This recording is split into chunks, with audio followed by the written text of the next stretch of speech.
Evans Gwekorera arikunzi akarova mukadzi and is currently on the run. Let me just read nyacho panapanzi. Dynamo's former footballer Evans Gwekorera assaulted his wife brutally, aka Mai Evana. Hanzi vanga vanyengwa, then Mkomana saw the dirty messages back and forth on WhatsApp. So Hanzi, after seeing this, he pretended kuti all is well, then sends the wife kuti ageze vakamburane. After foreplay, when the wife opened her legs, Hanzi akamurova private part,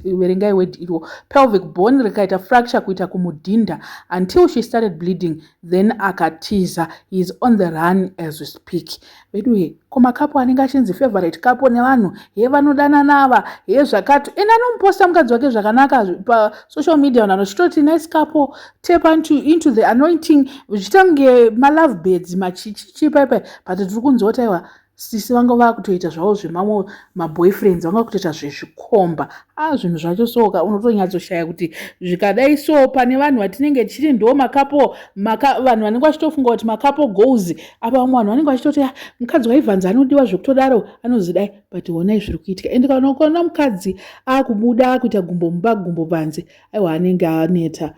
anenge asade vakadzi of course pane vamwe ngori neshavi but pane zvimwe zvokuti unonyatsoona kuti aiwa munhu anetawo pamwe akambohurirwawo akamboitwa sei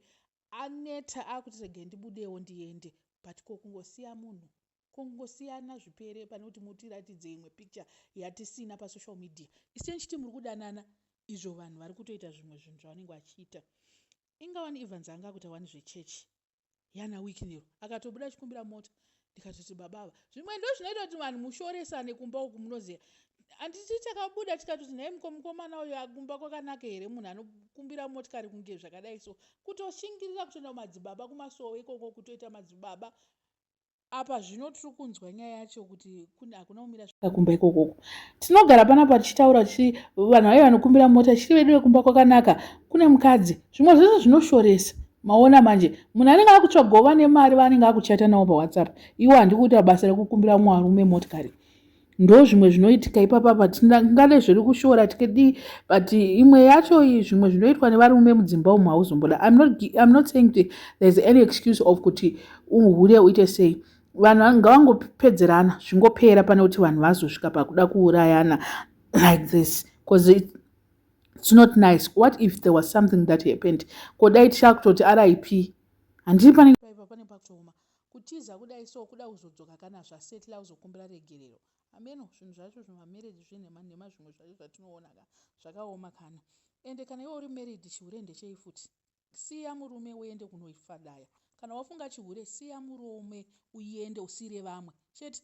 pane kuti uswere uchiti murume ipo pasina kweye Gwekorero wacho kurova mukadzi kudaro kubva aita kuita kafira mberi kudaro chero ukanzi kuda kuita sei chero zvikanzi munhu ahura nzaita sei zvimwe hazviite vedwe zvimwe zvinotoda kutoti mutaurirane kudzimba uko itai kuti muite way to resolve pasina hasha pasina kuita se pasina kunyanyokavana stereki. I don't know hangu kuti chii chinonyatsoitika nevanhu and it's so sad kuti kana vanhu vasawirirane like this munopedzisira masvika kuda kutoendesana kumakuva kuita zvakadai so I just hope kuti they are going to not resolve because apa akutoratidza kuti haagarike naye murume akadai so unodzokera naye chirudzwai munogarisana chirudzwai hapasina marriage apa hapana marriage hapasina ndo zvatingangotaura they must find a way out of kuita co-parenting nekudididi iye Gwekorera ari kushanda ari kuitawo zvine musoro mulife kana kuti zvakangooma zvinge zvakangooma ende yellow-bone iro haride kungoimi haride nhamo yellow-bone haridi nhamo haungatore mwana wevanhu womuurayisa nenzara ngaangwarewo vamwe vachiitawo zvinhu zvavari kuita iye ngaangoita make sure kuti zvinhu ari kubatanidza zvinhu zvakanaka. I don't know what you guys think. Let me know in the comment section what are your thoughts panyaya iyi. Wasara subscribe, please make sure that you're subscribed and see you in my next video.